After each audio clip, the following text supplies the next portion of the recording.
गुरुदेव और माँ गायत्री के चरण में कोटि कोटि नमन करते हुए, गुरुदेव को साक्षी मानते हुए आज हम जानेंगे दीक्षा क्या है और किससे लेनी चाहिए। दीक्षा आवश्यक मानी गई है और दीक्षा लेनी भी चाहिए। बस यही मनुष्यता की दीक्षा और मनुष्यता की ऊपरी परिधि में प्रवेश करने का शुभारंभ है।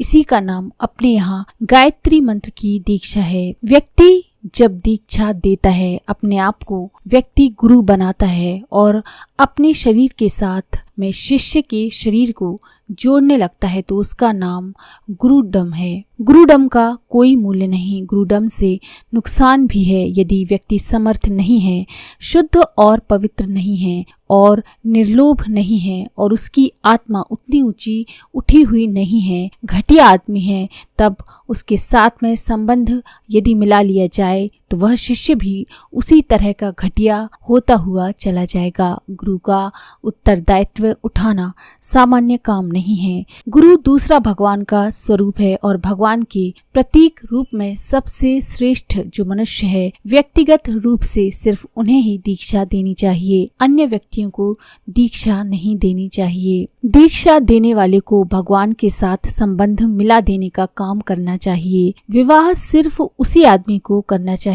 जो अपनी बीवी को प्यार देने, उसके लिए रोटी जुटाने में समर्थ है।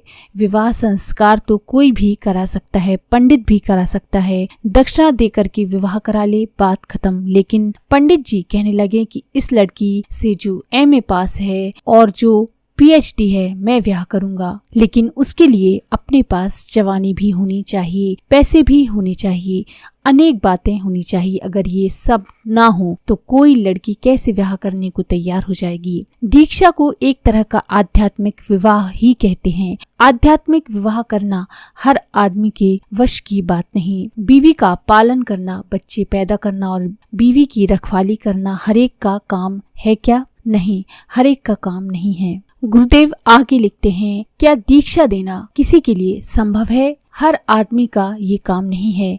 जिस आदमी के पास इतना प्राण तत्व और इतना उत्कृष्ट जीवन और इतना अटूट आत्मबल ना हो, जो अपने आत्मबल की संपदा में से, अपने तप की पूंजी में से, अपने ज्ञान की राशि में से दूसरों को महत्वपूर्ण अंश देने में समर्थ ना हो, ऐसे आदमी को दीक्षा नहीं देनी चाहिए और ना ऐसों से किसी को दीक्षा लेनी चाहिए। यदि उनसे लिया गया है तो उससे हानि भी हो सकती है। मान लीजिए कोई पति तपेदी का बीमार है या सिफिलिस का बीमार है या सुजाक का बीमार है, उसके साथ में बीवी ब्याह कर ले, तो जहाँ पति रोटी कमा करके खिला सकता है, वहाँ उसकी वह बीमारियां भी उसकी पत्नी में आ जाएंगी और उसका जीवन चौपट हो जाएगा। बिना समझे बूझे कोई भी आदमी आजकल दीक्षा देने लगते हैं ताकि रुपया अठन्नी का ही लाभ होने लग जाए और पैर पुजाने का लाभ होने लगे और अपना गुजारा चलने लगे और फोकट का सम्मान भी मिलने लगे। ये बहुत ही बेहूदी बात है और इस तरह की हिम्मत जो आदमी करते हैं वे बहुत ही जलील आदमी हैं। ऐसे जलील आदमियों को इस समाज में से एक कोने में उठाकर फेंक देना चाहिए। दीक्षा के लिए कोई आवश्यक नहीं है कि किसी व्यक्ति से ही दीक्षा ली जाए, कोई जरूरी नहीं है। दीक्षा का अर्थ है प्रतिज्ञा। दीक्षा का अर्थ वह होता है कि किसी आदमी के साथ जुड़ करके उसकी तपश्चर्या, उसका ज्ञान, उसके आत्मबल की संपदा का व्यक्तिगत रूप से लाभ उठाया जाए। ये भी एक तरीका है, लेकिन गुरुदेव लिखते हैं कि मैं देखता हूँ कि आज ऐसे आदमी दुनिया में लगभग नहीं हैं। योग विशेष से सैकड़ों वर्ष के बाद कोई कोई ही ऐसे आदमी पैदा होते हैं जिनके पास वशिष्ठ जैसा ज्ञान और विश्वामित्र जैसा तप दोनों का समुचित रूप से समन्वय हो। और यदि इन दो आवश्यकताओं को पूरा करने वाला वो व्यक्ति नहीं है तो दीक्षा निरर्थक है। उसकी दीक्षा से कोई फायदा नहीं, बल्कि और भी अज्ञान फैल सकता है। दूसरे और भी आदमियों को चालाकी और धूर्तता करने का मौका ऐसे लोगों के कारण मिल सकता है। गुरुदेव आगे लिखते हैं कि मैं समझता हूँ अभी फिलहाल की जो परिस्थितियाँ हैं उनमें किसी आदमी को किसी व्यक्ति से दीक्षा नहीं लेनी चाहिए, बल्कि सिर्फ भगवान के साथ, आत्मा के साथ, परमात्मा के साथ ब्याह करना चाहिए और अपनी जीवात्मा को भगवान के साथ, भगवान के कार्यों में करने के लिए एक संकल्प और प्रतिज्ञा लेनी चाहिए। विवाह के समय भी यूँ ऐसे ही स्त्री पुरुष साथ रहने लगें तो कोई हर्ज नहीं, लेकिन विवाह होता है, सामाजिक रूप में होता है, उत्सव के साथ होता है, तो दोनों की स्त्री पुरुष के मन में एक छाप पड़ जाती है कि हमारा नियमित और विधिवत विवाह हुआ है। इसी तरह किसी आदमी ने अपने जीवन में कोई प्रतिज्ञा ली है, उसकी मनोवैज्ञानिक छाप हमेशा के लिए उसके ऊपर पड़ जाती है। शपथ लेने की याद बनी रहती है। दीक्षा लेना एक शपथ लेने के बराबर है। हमने क्या शपथ ली?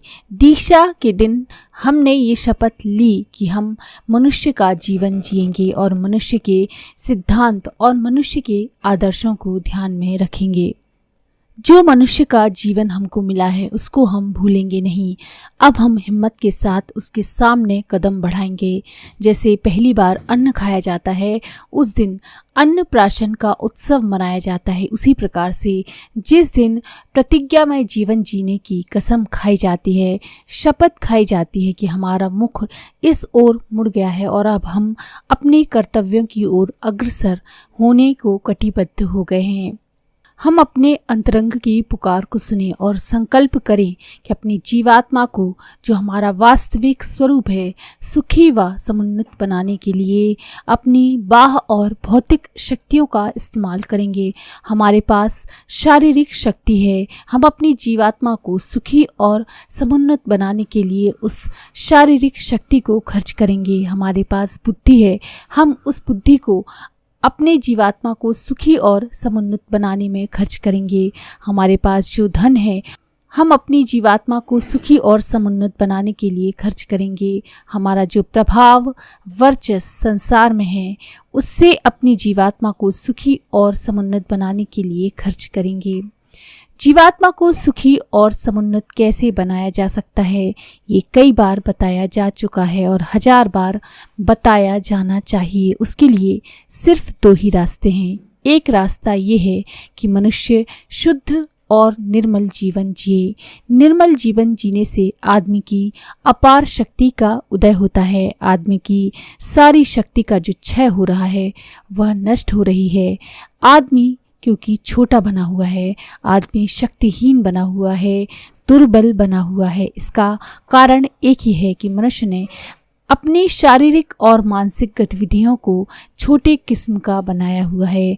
अगर आदमी अपनी गतिविधियों को छोटे किस्म का ना बनाकर ऊंचे किस्म का बनाकर रखे, अपने आचरण ऊंचे रखे, अपनी इंद्रियों के ऊपर संयम रखे, अपनी वाणी पर संयम रखे, अपने विचारों पर संयम रखे, तब वह आदमी छोटा नहीं हो सकता।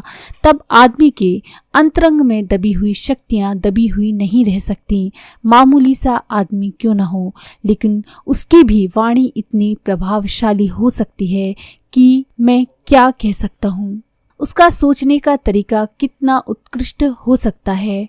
आदमी का प्रभाव इतना ज़्यादा हो सकता है और आदमी के अंतरंग में इतनी शांति हो सकती है कि उस शांति को वह चाहे तो लाखों मनुष्यों पर बिखेर सकता है। उसकी वाणी में वह सामर्थ्य हो सकता है कि अपनी वाणी के प्रभाव से न केवल मनुष्यों को बल्कि दूसरे जीव जंतुओं को भी प्रभावित कर सकता है। अगर आदमी अपनी वासना और तृष्णा पर काबू कर ले तब उसका मस्तिष्क तेज हो जाता है। वह एकांत में बैठा हुआ होता है, तब भी उसके विचार सारी दुनिया में व्याप्त हो सकते हैं। अगर आदमी अपना जीवन निर्मल जिए, सारी दुनिया के विचारों से टक्कर लेने और उन्हें ऊंचा उठाने में समर्थ हो सकता है। तो दीक्षा क्या है, दीक्षा किससे लेनी चाहिए और दीक्षा का मतलब क्या है, अपने जीवन में उसको कैसे उतारें। तो अगर आपको ये जानकारी पसंद आई तो प्लीज़ लाइक करें, शेयर करें, सब्सक्राइब करें मंत्र सिद्धि चैनल को।